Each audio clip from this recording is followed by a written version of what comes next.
بنتكلم عن الفرق ما بين تصريحات جمال بالماضي والفرق بين تصريحات وليد الركراكي. ازاي جمال بالماضي بيوصل للاعيبته ان بطولة افريقيا اللي جاية بطولة مهمة. هم حققوا بطولة افريقيا 2019 او نتائج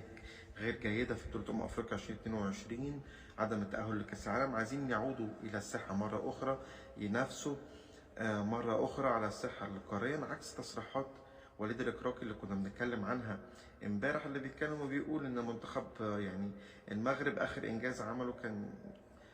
هو لسه كان عنده شعر وليد الإكراكي، أو كان في 2004 إن هو كان ده أبرز إنجاز كانت عملته كرة القدم المغربية في البطولات القارية، وقال إن لعيبته عندهم يعني نشوة فوز ونشوة انتصار كبيرة قدروا يحققوها في كأس العالم الأخيرة، فغير مطالبين ببطولة الأمم الأفريقية. ناس اتكلمت وقالت ان هو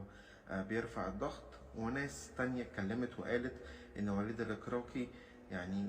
التصريحات اللي بيقولها دي من وجهة نظر ان هو يعني عايز يجي من بعيد، المنتخب غير مرشح للبطولة وهيحقق البطولة. وانا اتكلمت عن تصريحات الوليد الإكراكي في الفيديو اللي قبل ده، ممكن تسمعوه، من وجهة نظري انها كانت تصريحات خاطئة. نرجع تاني لجمال بالماضي، وكان بيتكلم عن مباراة منتخب مصر وقد ايه ان هي مباراة قوية، وان هو سعيد ان هو بيلعب منتخبات قوية زي منتخب مصر، وكان بيتكلم كمان هو يتمنى ان هو يلعب منتخب قوي زي منتخب المغرب. وانا شايف ان التصريحات دي بتدي حافز للجماهير الجزائرية، بتدي حافز للاعبي المنتخب ان هم بيلعبوا منتخبات قوية، المنتخبات ديت يقدروا يكتسبوا منها خبرات، لان الحقيقة لما بتعمل ماتش ودي مع منتخب قوي دي الافادة اللي انت تاخدها، عكس ما بتلاعب منتخبات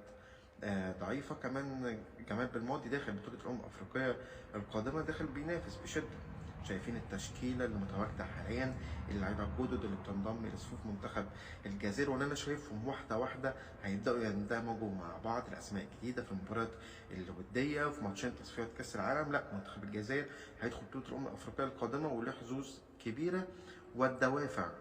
اللي قدر جمال بالماضي يصنعها عند اللعيبة والتحفيز، عكس وليد الإكراكي اللي هو بيشيل الضغط زي الناس ما هي بتقول، بيشيل الضغط عن لاعبي منتخب المغرب. لكن وجهة نظري تصريحات خاطئة تماما، مفيش حاجة انك تشيل الضغط، لا، انت المغرب عامل انجاز وطفرة كبيرة في كأس العالم، فداخل انك تنافس على بطولة الأمم الأفريقية.